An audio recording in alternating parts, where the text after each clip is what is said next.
Arthur! Sylvie shouted, urging me to do something, anything. I cursed under my breath, but I made up my mind. I used static void, stopping time for only myself. As I sprinted toward him, I examined this enemy. Then I realized, and my concentration wavered, and static void shattered. He seemed momentarily surprised by my sudden appearance, but it passed in an instant, replaced by an arrogant smirk. His arms lowered as my old friend, Elijah, greeted me. Long time no see, my dear old friend, Gray. My breath caught in my lungs, and I stumbled to a halt. Elijah, who had been taken by Dvaniv during the invasion at Xyrus Academy, was alive and standing in front of me. Elijah, what's going on? How are you? My voice trailed off as our eyes met. This was definitely Elijah, but everything about him seemed just a little off. His hair, his skin, even his age seemed slightly wrong. Elijah walked towards me. Who are you? I asked, thinking about his first words to me. Elijah sneered. You're smarter than that. I guess the years of living comfortably in this world have made you soft. The sound of crashing thunder resounded through the streets from the impact of my blow, and Elijah's body was buried into the ground. You're not Elijah, so I'm going to ask this one more time. Who the hell are you? Elijah stood back up from the hole his body had created in the ground. Black smoke was rising from Elijah's wounds, healing him.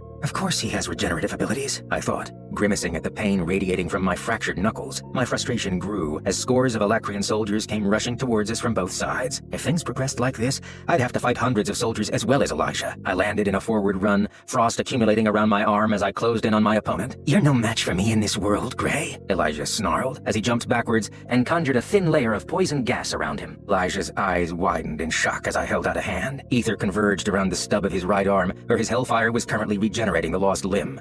Under my influence, the black fire turned purple, and rather than heal him, it began to eat away at his flesh. Not a match, you say? I mocked, my voice ethereal to my own ears. My vision was tinged a shade of lavender as ether gathered around me. The motes of purple danced as if celebrating my ascension to the throne. I truly felt like a deity, like an asura. Ether heeded my call, molding around the blade of wind that I had shot at Elijah. Elijah, realizing that his defenses were useless, barely managed to throw himself out of the way, but not in time to get out unscathed. Elijah bit his lower lip harder, stifling a scream. He wasn't broken, though. I had to give him that. My old friend spit out a mouthful of blood and scoffed at me. I knew you'd show your true face. Whatever name and appearance you take on, you'll always be the same, Gray. My eyes narrowed, but the cool blanket of apathy diffused the loathing carried by his words. Goodbye, I said softly, raising a hand to finish the job. Arthur, dodge! Sylvie's voice suddenly screamed in my head. Black flame barely grazed my left foot, but the difference in power was evident. The intensity and speed of the conjuration was on a different level from Elijah's black flames. I shifted my gaze to my right. A slow, hungry smile spread across my face. It was the same scythe that had attacked the castle,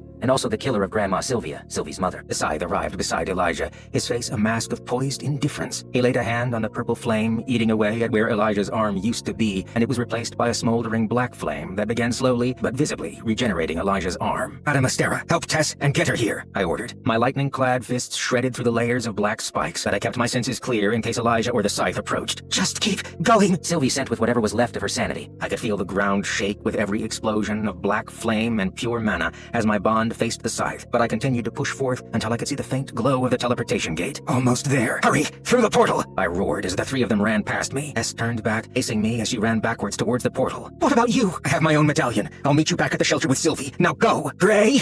You can't do this to me! Not again! Elijah shouted from above, diving desperately toward the portal. Not after what you did to me and Cecilia! Elijah's words struck me like thunder, and I almost let him get to the portal. With ether under my command, I was able to close the distance just as he was about to fire a black spear at the gate. Wounded and tired, Elijah wasn't a match for me while I was in this state. I wrapped my ether-strengthened hand around his throat, threatening to crush his windpipe. How do you know that name? I growled. Looks like you're finally sober, he wheezed. If you weren't under the influence of that power that's killing you right now, you might have already figured it out. I squeezed harder, making him gag, then loosening my grip. Who are you? Elijah spat on my face and smiled, revealing his blood-stained teeth. I was your best friend, and you killed my fiancée right in front of me. My grip loosened, my head swam, and my entire body felt like it was submerged in tar. My heart seemed to have forgotten its rhythm. My throat tightened as if I were the one with the fist crushing my windpipe. It couldn't be, could it? Nico? The hand currently wrapped around his throat trembled uncontrollably. I squeezed harder. I didn't want him to talk. I wanted to deny everything. I couldn't bear whatever it was that he was about to say.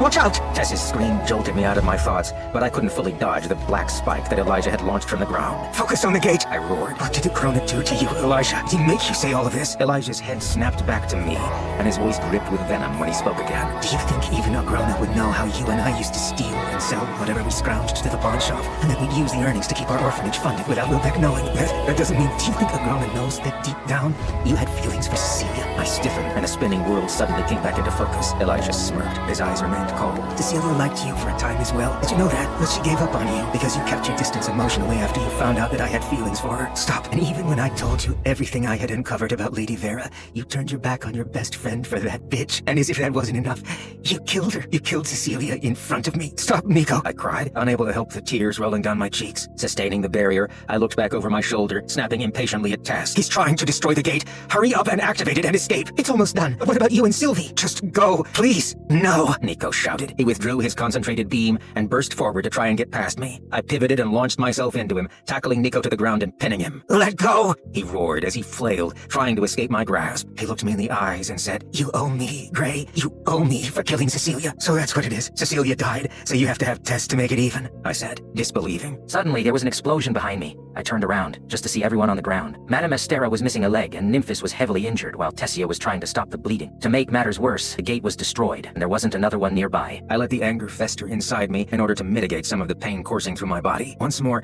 I desperately tried to move the ether, but the motes of purple wouldn't budge. The pain grew stronger with each attempt, and I could feel my body deteriorating. It wasn't fair. No matter how much stronger I became, I always just barely lacked the power to win.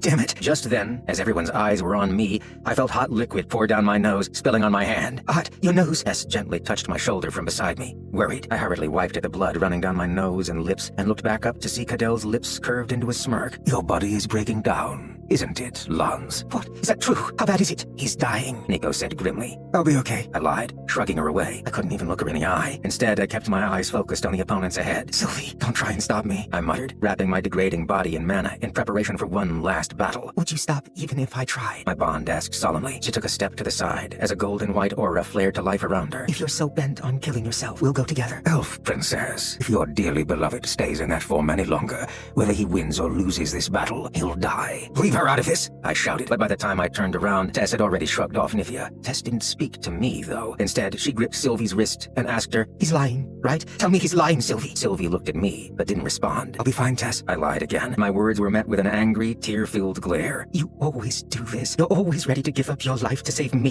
Tess, do you think I'd be grateful if you died to save me? She asked, her lips quivering. You idiot, she whispered, with her lips pressed against mine. She tore herself away from me and walked off toward Nico and the scythe. No! I stepped forward, ready to sprint after her, but Sylvie held me back, wrapping her arms around my waist. Sylvie, no, you can't do this to me. Arthur, please, she begged, her small body trembling. I don't want you to die. I watched helplessly as Tess walked away, the sound of blood pounding in my head, muting everything else. I couldn't even hear my own shouts as I begged Tess to stop, to let me fight, to let me die. I watched as Tess turned back and smiled at me before saying something. I couldn't hear it, though. Those may have been Tess's last words, and I couldn't hear them. No, I couldn't let that happen. I felt my insides churn, but I didn't know what to do. The memory of Renia drawing the etheric runes on the gate resurfaced, and the hours I spent in that ancient cave watching Sylvie meditate while influencing the ether around her, connected together instinctively in a way that my mind couldn't fathom, but my body could. Sylvie sensed the change in the air as I got to work. Arthur, what are you doing? I'm sorry, I whispered, my mouth filled with a taste of metal as I dispersed the gathered ether. I reached out with my arms, one pointed at Nithya and Madame Estera, the other at Tess, and suddenly we were in a separate space. This was different from Static Void, where I was in the same space as the rest of the world. No, I had created a separate pocket dimension and brought everyone along with me. With no time to waste, I threw the medallion that had the coordinates engraved in it. What manifested from it was a teleportation portal of my own. Into the portal, now! I shouted as I struggled to keep it stable. I restructured the size of the pocket dimension, bringing Tess instantly closer to Madame Estera and the portal. Without even the chance to get a word out, Tess was through the portal. Madame Estera looked at me for a second before jumping through the portal herself. Sylvie, it's time to go, I said, but my bond just looked at me in horror. She reached up and wiped away the tears streaming down my face, but her hand came away red with blood. My blood. Arthur, you're not going to make it, Sylvie said, and I felt her consciousness go deeper into mine. I couldn't shield my thoughts from her in my current state. My mind was an open book. The portal isn't going to stay stable for much longer, so